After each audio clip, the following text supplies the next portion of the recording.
Hello everyone, welcome to KV primary world. आज हम करने वाले हैं class 5th new NCERT English का चैप्टर नंबर 1 पापाज स्पेक्टिकल्स यानी कि पापा के चश्मे। तो ये एक प्यारी सी पोएम है, पहले हम इसको रिसाइट करते हैं, इसका मीनिंग समझते हैं। टुडे आवर पापा is searching everywhere, he has lost his spectacles, it was his only pair. He can't read the newspaper, he can't watch TV, he can't cut the vegetables. Oh, where can it be?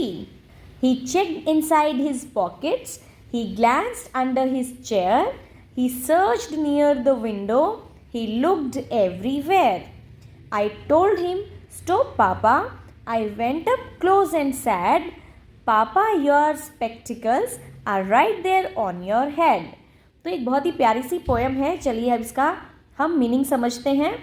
Today our पापा, आज हमारे पापा, is searching everywhere, searching यानी कि ढूंढ रहे हैं, everywhere यानी कि हर जगह। आज हमारे पापा हर जगह ढूंढ रहे हैं। He has lost his spectacles, lost यानी कि गुम कर दिया है, स्पेक्टिकल्स यानी कि चश्मा, उन्होंने अपना चश्मा गुम कर दिया है। It was his only pair, pair यानी कि जोड़ा, जो भी चीज़ दो के ग्रुप में होती है उसको हम पेयर बोलते हैं। जो स्पेक्टिकल्स होते हैं, चश्मे होते हैं, वो भी हम दो के पेयर में उसको मानते हैं, इसलिए इसको पेयर में गिना जाता है और स्पेक्टिकल नहीं बोला जाता, स्पेक्टिकल्स बोला जाता है। एक चश्मे को भी हम स्पेक्टिकल्स ही बोलेंगे। तो उनके पास ये एक ही जोड़ा था और वो उसको ढूंढ रहे हैं। फिर वो अब क्या चीज़ नहीं कर सकते, उनका चश्मा गुम हो गया है, तो he can't read the newspaper, वो न्यूज़पेपर नहीं पढ़ सकते।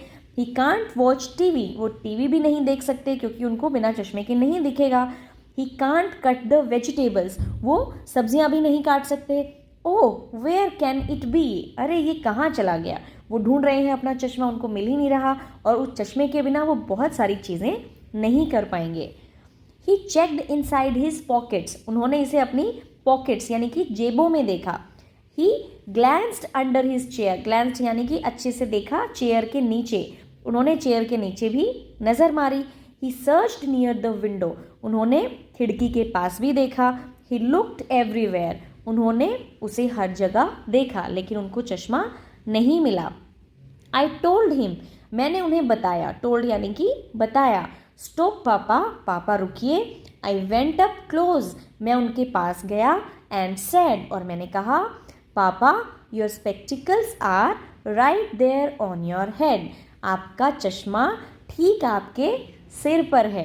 कई बार ऐसा होता है कि हम कोई भी चीज़ें रख के भूल जाते हैं, ऐसे ही पापा भी अपने चश्मे को अपने सिर पर लगाकर भूल गए थे और वो अपने आसपास उसको ढूंढ रहे थे। तो ये प्यारी सी पोएम है। चलिए आते हैं इसके न्यू वर्ड्स पर। पहला वर्ड है स्पेक्टिकल्स, इसका मतलब है चश्मा। पेयर यानी कि जोड़ा। ग्लैंस्ड यानी कि अच्छे से देखना, नज़र मारना। सर्चिंग ढूंढना। ठीक है, अब हम आते हैं क्वेश्चन आंसर्स पर। Let us think. First question देखिए, what is papa searching for, papa क्या ढूंढ रहे थे। Papa is searching for his spectacles. Second question है, what are the possible places where papa can find it, कौन कौन सी जगह थी जहां पापा उसको ढूंढ सकते थे। The possible places where papa can find it, in his pockets, near the window and under the chair. Third question है, एट लास्ट वेयर डज पापा फाइंड हिज लॉस्ट आइटम, आखिर में पापा अपनी गुम हुई चीज़ को कहाँ ढूंढ पाते हैं। तो at last papa find his lost item on his head, वो उनको कहाँ मिला, उनके सिर पर मिला। Now think and discuss. Apart from reading, guess some other chores that papa can not do without the spectacles, पढ़ने के अलावा ऐसे कौन कौन से काम हैं जो पापा बिना स्पेक्टिकल्स के नहीं कर पाएंगे। तो अपार्ट फ्रॉम रीडिंग, पापा can't read the newspaper, can't watch TV, can't cut the vegetables, can't do his office work and also he can't go anywhere, वो कहीं जा भी नहीं पाएंगे क्योंकि उनको अच्छे से दिखाई नहीं देगा।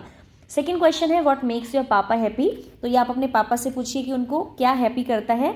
जनरली एक फादर को हैप्पी करता है अपने बच्चों के साथ खेलना, अपनी पार्टनर की हेल्प करना और अपने पेरेंट्स के साथ बैठकर बातें करना। तो ये क्वेश्चन, इस क्वेश्चन का आप ये आंसर भी लिख सकते हैं। Playing with us makes our papa happy, also helping my mother in house chores and talking with my grandfather makes my papa happy, तो आपके ग्रैंड पेरेंट्स से बात करना भी उनको हैप्पी करता है।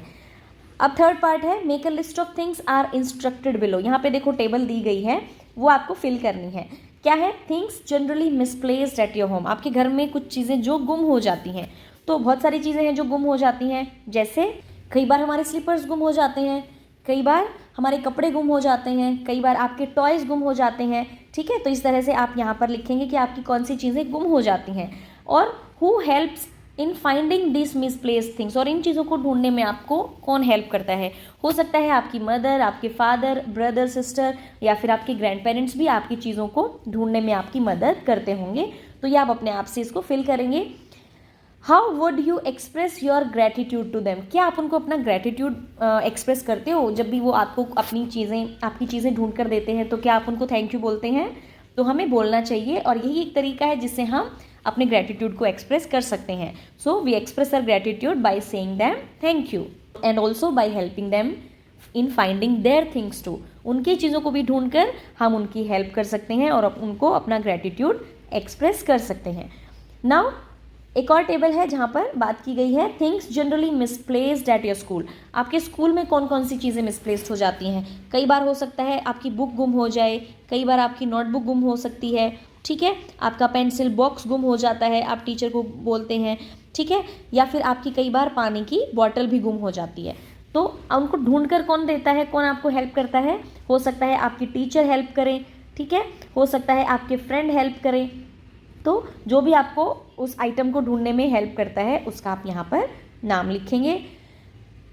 एंड यहाँ पे भी पूछा गया है how would you express your gratitude to them. क्या आप उनको अपना ग्रेटिट्यूड एक्सप्रेस करते हो? उन्होंने आपको आपकी चीज़ ढूंढ कर दी तो उनको भी हमें करना चाहिए। In the same way we can express our gratitude to them by saying thank you और by helping them finding their things too. उनकी चीज़ों को ढूंढने में भी उनकी हेल्प करके हम अपना ग्रेटिट्यूड उनको एक्सप्रेस कर सकते हैं। नाउ नेक्स्ट पार्ट है लेट अस लर्न। चलिए सीखते हैं। क्या सीखना है? Look at the words in each group. यहाँ पे कुछ ग्रुप्स आपको दिए गए हैं, उन वर्ड्स को आपको देखना है।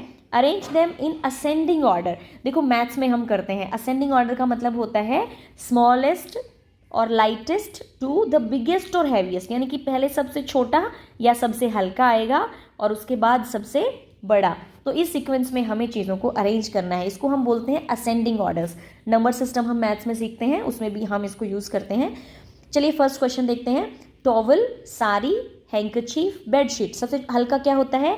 Handkerchief, then towel, then sari and then bedsheet.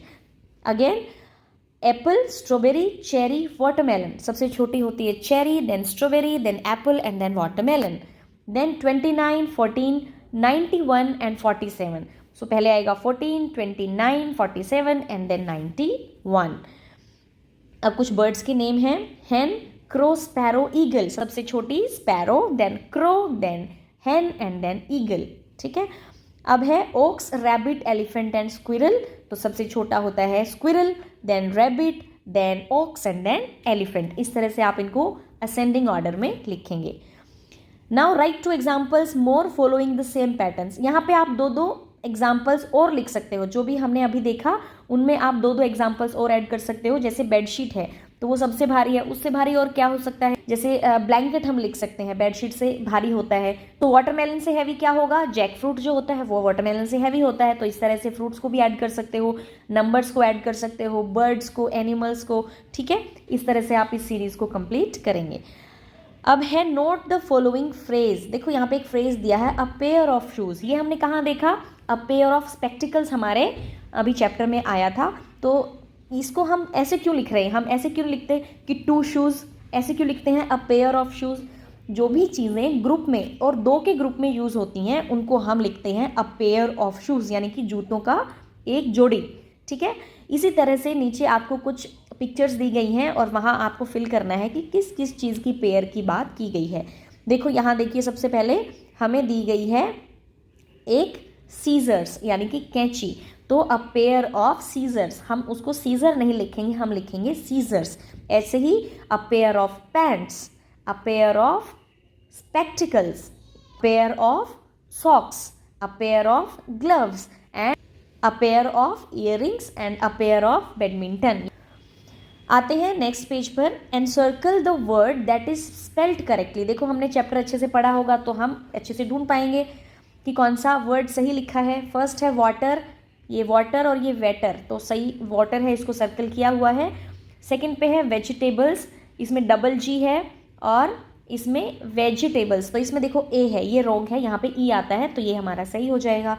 Then balloon, balloon and बैलन, तो बैलून होता है डबल एल और डबल ओ, दोनों ही आते हैं, ये सही है। उसके बाद है हाउस, तो हाउस में ओ आता है और एस आता है, तो यही करेक्ट है। देन एलिफेंट, एलिफेंट की यही स्पेलिंग करेक्ट है। स्पेक्टिकल्स, स्पेक्टिकल्स होता है, ई आता है, यहाँ पे ए दिया है, ये रॉन्ग है, स्पेक्टिकल्स होता है, तो ये करेक्ट स्पेलिंग हो गई। देन कारपेंटर, अब देखो ये भी के से शुरू है, तो इसकी साउंड क ही आएगी, लेकिन हमें करेक्ट स्पेलिंग बतानी है, ये होगी कारपेंटर। ये कारपेंटर हो गया, जो पेंट करने वाला है, तो ये तो स्पेलिंग ही गलत हो गई, ये सही है। ऐसे ही फ्रूट, ये स्पेलिंग करेक्ट है। देन रिसीव, RECIEVE, ये रिसीव की सही होती है। एंड प्रिंसिपल, PRINCIPAL, ये करेक्ट स्पेलिंग है। अब आते हैं नेक्स्ट पेज पर, complete the story using the correct propositions. देखो प्रपोजिशंस क्या होते हैं, ऐसे वर्ड्स होते हैं जो हमें संबंध बताते हैं, रिलेशन बताते हैं किन्हीं दो चीज़ों का, कि कोई चीज़ कहाँ रखी है, ठीक है, किसके आसपास है, इस तरह से जो हमें चीज़ों का आपस में रिलेशन बताते हैं, उनको हम कहते हैं प्रपोजिशंस। तो यहाँ जो नीचे दी गई हैं प्रपोजिशंस, उनको ही हमें यूज़ करके यहाँ पे फिल करना है। चलिए देखते हैं। My father has a habit of keeping his spectacles in random places. मेरे फादर को अपने स्पेक्टिकल्स कहीं भी रखने की आदत है। लास्ट वीक, पिछले सप्ताह, he could not find his spectacles, उन्हें अपना जो चश्मा था वो कहीं नहीं मिला। And looked around the house, और उन्होंने अपने घर में उसको हर जगह देखा।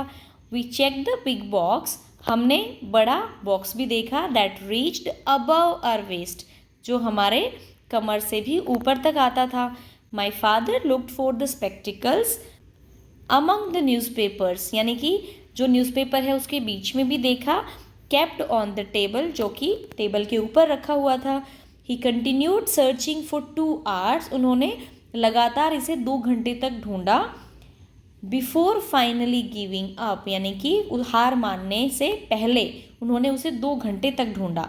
Then he sat down on the bed, वो बेड पर बैठ गए। After giving final look to the room, उन्होंने कमरे में आखिरी बार देखा। एंड कहा, and said with a sigh, यानी कि एक दुख से कहा, looks like it's time to get a new pair, ऐसा लगता है कि अभी नया पेयर लेना पड़ेगा। तो ये प्रपोजिशंस आप इसमें फिल करेंगे। अब है use the clues given below to complete the crossword puzzle. ये बहुत इंटरेस्टिंग होता है फिल करना। तो चलिए पहले हम देखते हैं पूछा क्या गया है। एक्रॉस यानी कि लेफ़्ट टू राइट हम फिल करेंगे, ठीक है। एंड डाउन यानी कि अप टू डाउन। यहाँ पे जो नंबर्स दिए गए हैं उसी कॉलम में आप उसको फिल करेंगे। पहला पूछा गया है नॉट फार, यानी कि पास में नहीं, इट्स नियर। वैसे तो फार का उल्टा नियर होता है, लेकिन इसे 6 लेटर्स में पूछा गया है, तो यहाँ हम फिल करेंगे नियर बाय, ठीक है। उसके बाद देखिए क्या पूछा है। I said no but he said, तो नो का उल्टा हो जाएगा yes. I want dash clothes not the dirty one, dirty का ऑपोजिट होता है क्लीन, तो यहाँ हम क्लीन फिल करेंगे। समथिंग स्मॉल इज़ नॉट, कुछ चीज़ जो छोटी है वो क्या नहीं है, वो बड़ी नहीं है, तो इसको हम बिग लिखेंगे। नॉट इनसाइड, प्ले आउटसाइड, इसमें आउटसाइड आ जाएगा। Don't be sad, be happy. तो ये जितने भी वर्ड्स हैं वो गिवन वर्ड्स के ऑपोजिट्स हैं, इसलिए आपको बहुत मुश्किल नहीं होगी। नंबर 5 पे देखो, you are slow, she is fast, वो स्लो है लेकिन वो फास्ट है। When it's not bright, it's dull, अगर कोई चीज़ ब्राइट नहीं है तो क्या है, डल है। Not hot, she likes cold coffee, उसको हॉट नहीं कोल्ड कॉफ़ी पसंद है। Not bought but sold, boat का उल्टा होता है सोल्ड, बोट यानी कि खरीदा गया, सोल्ड यानी कि बेचा गया। तो यहाँ पे जो भी क्रॉसवर्ड पजल पूछे गए हैं उनको आप यहाँ पे इस तरह से फिल करेंगे। Now let us speak. Papa is commonly used word in English to address ones father. Papa हम कॉमनली यूज़ करते हैं इंग्लिश में अपने फादर को बुलाने के लिए। से allowed the word you use for father in your language. आप अपने फादर को अपनी लैंग्वेज में किस नाम से बुलाते हैं ये आप बोलेंगे। Make a list of such words in your notebook, share them with the class. अपनी क्लास में ऐसे वर्ड्स को आप शेयर करेंगे। Now let us listen. अब आपको सुनना है। क्या सुनना है? देखो यहाँ पे जो आपकी टीचर हैं वो रीड करेंगे कुछ वर्ड पेयर्स, आपको ध्यान से सुनना है और ऐसे पेयर्स को सर्कल करना है जिनकी साउंड डिफरेंट है। देखो कुछ यहाँ पे ऐसे वर्ड्स हैं जिनकी साउंड सेम है, कुछ की डिफरेंट है, लेकिन हमें ऐसा लगता है उनकी सेम है, तो हमें बड़े ध्यान से इसको देखना है। ये है पेयर, ये है पेयर, तो ये अलग है, इसको सर्कल करेंगे। 8 8 ये सही है। बेड बैड ये अलग है। नॉट नॉट ये सेम है। फेयर फेयर ये भी सेम है। हेयर हेयर सेम है। फेयर फियर ये अलग हो गई। वेयर वर ये भी अलग हो गई। सन सन ये सेम है। डियर डियर ये भी सेम है। कोल्ड कुड ये डिफरेंट है। हील हील ये सेम है। नोट नोट सेम है। डेयर डियर ये डिफरेंट है। वुड वुड ये सेम है। फिल फील ये डिफरेंट है। देखो एक में फिल है, एक में फील है, तो ये डिफरेंट है, हम इसको भी सर्कल करेंगे। So this is all about chapter number 1 पापा स्पेक्टिकल्स। आई होप आपको अच्छे से समझ आया होगा। मिलते हैं नए चैप्टर में। Till then keep learning.